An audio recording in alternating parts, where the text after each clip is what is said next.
3, 2, 1 গো।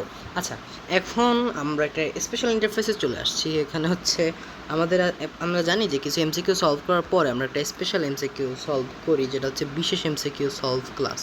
হ্যাঁ, বিশেষ এমসিকিউ সলভে আজকের আমরা একটা কোশ্চেন নিয়ে আসছি, যে নিচের প্রশ্নটি একসাথে সমাধান করি। আচ্ছা, কোশ্চেন কই রে? এই তো কোশ্চেন এখানে। আমি খাতা নোটের মতো দেখে বুঝছি এটা কোশ্চেন না হয়তো বা।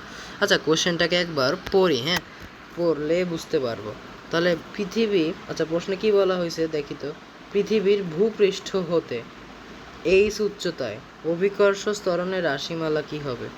প্রশ্নটা আবার পড়ি। পৃথিবীর ভূপৃষ্ঠ হতে এইচ উচ্চতায় অভিকর্ষ ত্বরণের রাশিমালা কি হবে? এইখানে কি খেয়াল করছো? উচ্চতা হচ্ছে এইচ। আচ্ছা, একটু ডিফারেন্ট, এর আগে আমরা এরকমগুলো করি নাই। যারা পারবা চেষ্টা করো, যারা না পারবা তারা বোর্ডে থাকো। আচ্ছা, দেখি প্রশ্নটাকে একটু ড্র করি, তাহলে আমাদের সবার বুঝতে মনে হয় একটু সুবিধা হবে। কম্প্রেস করতেছি, ভয় নাই, এটাকে আবার ওই আগের অবস্থায় নিয়ে যাওয়া যাবে। হ্যাঁ, আচ্ছা, এখন আমরা এখানে এটা ড্র করি, মানে প্রশ্নের সিকোয়েন্সটাকে ড্র করার চেষ্টা করি। আচ্ছা, কি বলা হয়েছিল? যে পৃথিবী, এই মনে করো পৃথিবী, হ্যাঁ, এই হচ্ছে ওর যে ভূপৃষ্ঠ আছে, মনে করো এই ভূপৃষ্ঠ এঁকে দিলাম। এটা হচ্ছে মনে করো তোমার পৃথিবীর কেন্দ্র। হ্যাঁ, লাল কালি দিয়ে একটা কেন্দ্র আঁকলাম পৃথিবীর, ঠিক আছে।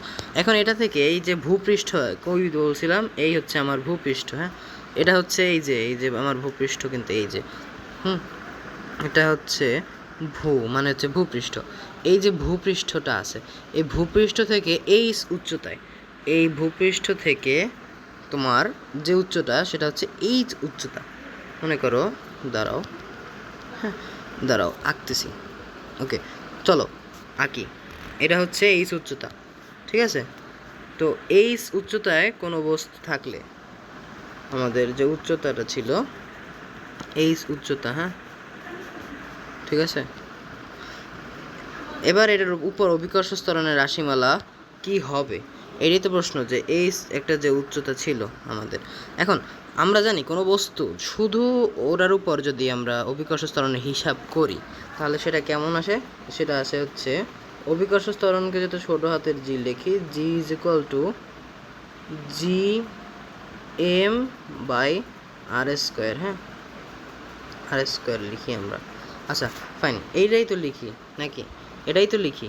আচ্ছা, তাহলে G M by R square দেখলাম, কিন্তু আমাদের কোশ্চেনে বলা হয়েছে যে জিএম, এখানে এইচ উচ্চতা, মানে উচ্চতাটা এইরকম দেখো, এই হচ্ছে কেন্দ্র। হ্যাঁ, এই হচ্ছে আমাদের কেন্দ্র। মনে করো এই যে কেন্দ্রটা আছে, এই যে কেন্দ্রটা আছে, কেন্দ্র থেকে যদি এইটুকু হতো তাহলে হিসাব ছিল অন্যরকম। কিন্তু এইচ উচ্চতা, মানে একটা এক্সট্রা তোমার উচ্চতা হিসেবে বসছে এইচ উচ্চতা। এই এইচ উচ্চতাটাকে কী করবা? তাহলে এটাকে তোমার দেখো, যদি সূত্রটা বলি যে, আচ্ছা জি ইজ ইকুয়াল টু জিএম, এই যে আর, এটা হচ্ছে পৃথিবী কেন্দ্র পর্যন্ত, কিন্তু কেন্দ্রেরও যদি উপরে যাওয়া হয় ওই দূরত্বটা কি যোগ হবে? দূরত্বটা কোথায় যোগ হবে? উত্তর হচ্ছে দূরত্বটা যোগ হবে আর এর সাথে, যে দূরত্ব হচ্ছে ব্যাসার্ধ, তাহলে প্লাস এইচ। এখন এটা কি হবে? হোল স্কোয়ার হবে। কেন হোল স্কোয়ার হবে? কারণ দূরত্বের বর্গ, তার দূরত্ব একটু বাড়লো, তার মানে এমন না যে আমরা দূরত্বের বর্গটা করব না। তাহলে এখানে হবে এইটা। এখন দেখি এই কোশ্চেনে ওই অপশনটা কোথায় আছে, দেখি তো। কোশ্চেনটাকে আগে বড় করার চেষ্টা করি, যাতে আমরা দেখতে পাই আসলে কোশ্চেনটা অপশনগুলো। হ্যাঁ, এই যে মাঝখানে নিয়ে আসলাম প্রশ্ন, এখন দেখা যাক। ঠিক আছে, কোশ্চেনের সাইজ বড় হোক। এই এখন কোশ্চেনটাকে সোজা করার সময় হয়েছে। হ্যাঁ, সাইজ করবো এখন কোশ্চেনটাকে ঠিকভাবে সাইজ করব আমরা। আচ্ছা দেখো, কোশ্চেনটাকে সাইজ করার জন্য রেডি আমরা। প্রথম অপশনে কী বলা হয়েছে? আগে লাল কালাই দিয়ে যেগুলো আছে এগুলো ক্যান্সেল করি। প্রথম অপশন, ক নাম্বার অপশন, এটা হবে না, কারণ হচ্ছে এখানে এইচের কোনো উপস্থিতি নাই। দ্বিতীয় অপশনে এইচ স্কোয়ার আছে, তাহলে আর স্কোয়ার যাবে কোথায়? সরি, গ নাম্বার অপশনটা দেখো, এটাও হবে না, আর স্কোয়ার কোথায় আছে? এবং উপরে এই ঘ নাম্বার তো তোমরা যে কেউ দেখলেই বুঝবা যে এটা কোনো দিনও উত্তর হবে না।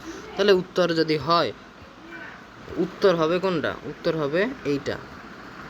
ঠিক আছে, থ্যাংক ইউ।